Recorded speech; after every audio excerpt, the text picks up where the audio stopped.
Baik,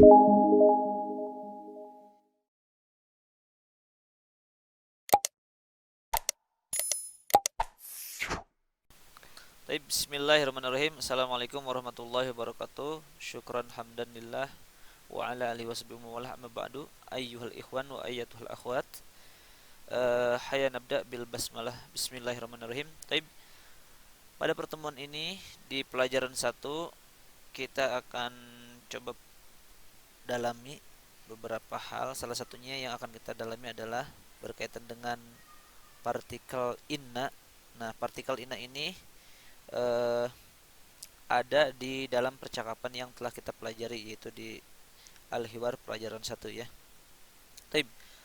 Partikel inna dalam bahasa Arab itu memiliki fungsi tansibul isma wa tarfa'ul khobar.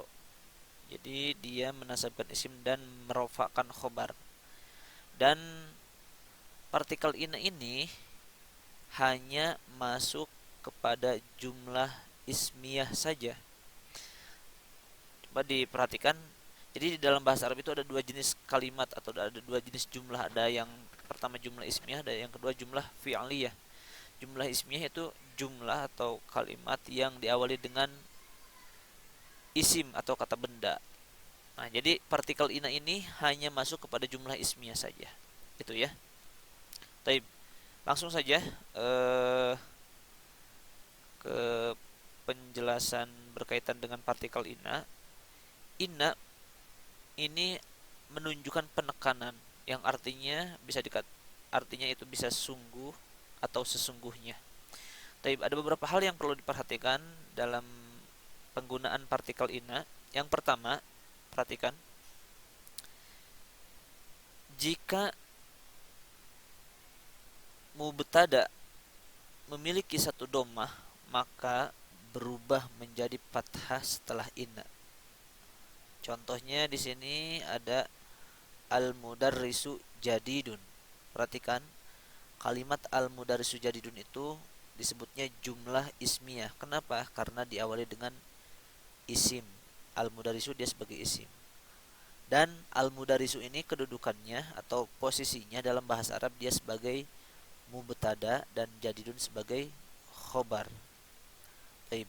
Jika mubtadanya memiliki satu dhammah, maksudnya apa? Perhatikan di sini yang huruf yang bercetak merah, berwarna merah. Huruf sinnya itu dia berharokat dhammah. Nah, ini maksudnya. Jika mubtada memiliki satu dhammah, nah, seperti ini hanya dhammah saja, maka ketika dimasuki partikel inna, dia akan berubah menjadi fathah.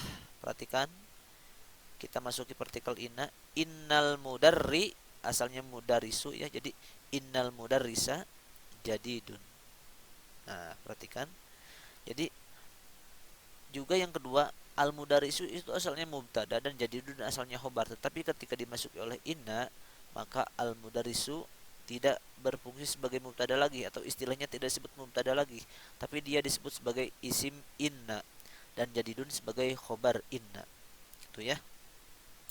Atau misalkan contoh yang kedua, Aminatu tolibatun. Aminah itu seorang mahasiswa atau seorang siswi.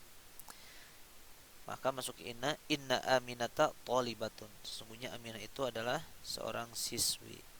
Tapi itu yang pertama ya. Jadi ketika mubtadanya dia hanya berharokat dhammah saja, artinya dia beralif lam seperti ini, maka ketika dimasuki partikel inna dia akan berubah menjadi fathah seperti ini.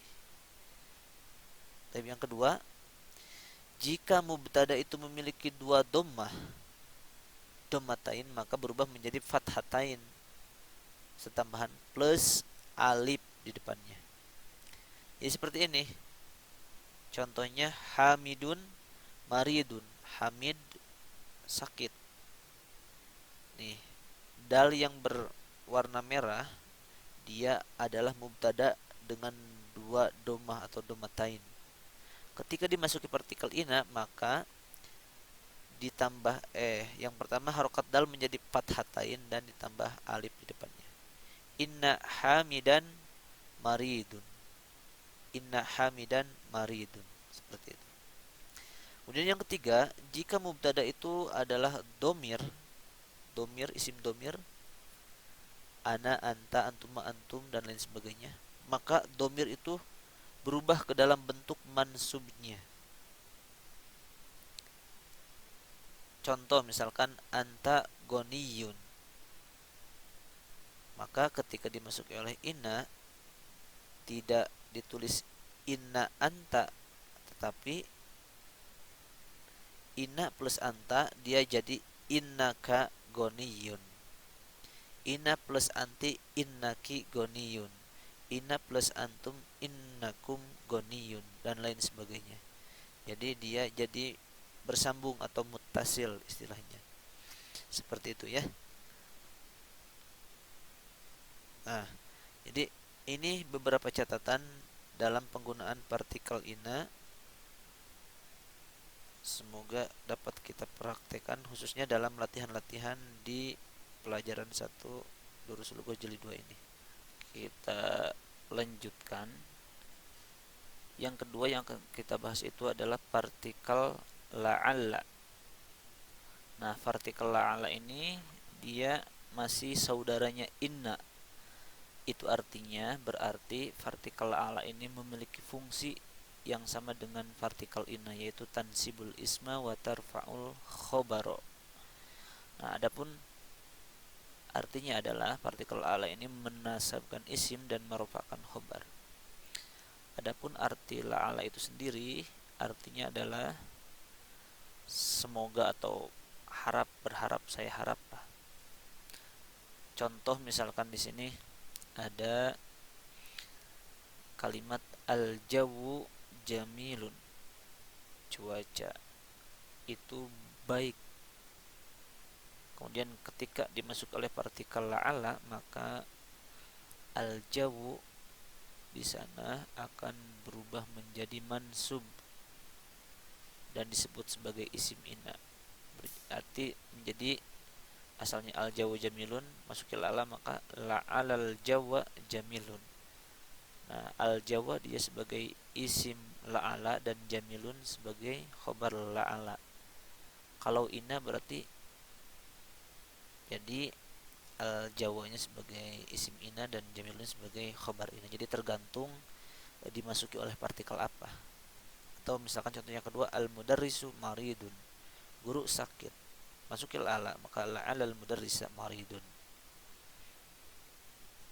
Nah, itu ya untuk partikel yang kedua. Kemudian partikel yang ketiga yaitu partikel du.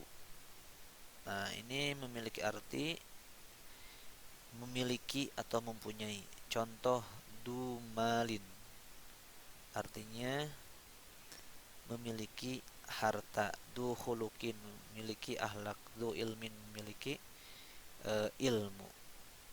Nah, adapun partikel du ini merupakan mudhof dan kata yang mengikutinya disebut sebagai mudhofun ilaih.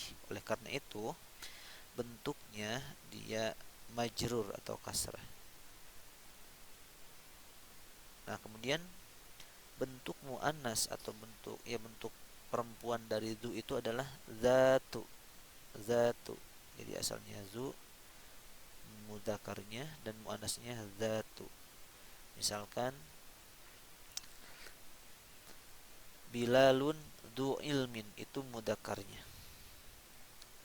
Wa ukhtuhu zatu khuluqin.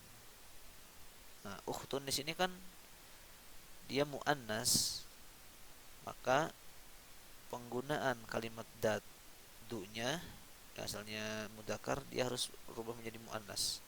Jadi disesuaikan dengan siapa yang memiliki akhlak tersebut, apakah mudzakkar atau muannas. Kalau mudzakkar gunakan partikel du, kalau muannas gunakan partikel datu. Seperti itu ya. Nah, kemudian selanjutnya bentuk jamak dari du adalah zawu untuk yang mudzakkar, dan bentuk jamak dari zatu adalah zawatu. Contoh langsung saja. Misalkan hada talibun du khuluqin. Maka bentuk jamak dari jumlah ini adalah haula'it tullabun, haula'it tullabu zawu khuluqin. Perhatikan, hadanya menjadi haula'i, tolibunnya menjadi at-tulabu, dunya menjadi zawu, khuluqinnya tetap. Itu ya perubahannya diperhatikan. Atau misalkan sekarang contoh yang muannas, hadhihi talibatu dzatu khuluqin. Hadhihi talibatu dzatu khuluqin. Maka hadhihi jamaknya adalah haula'i. Jadi hada dan hadhihi bentuk jamaknya adalah sama, haula'i. Talibatu, at-talibatu bentuk jamaknya at-talibatu, at-talibatu. Kemudian datunya menjadi zawatu khuluqin. Ini tidak ada perubahan. Ini ada yang salah di sini ya, seharusnya at-tulabu bukan tulabun. Tapi itu partikel yang kedua dan yang ketiga. Syukron.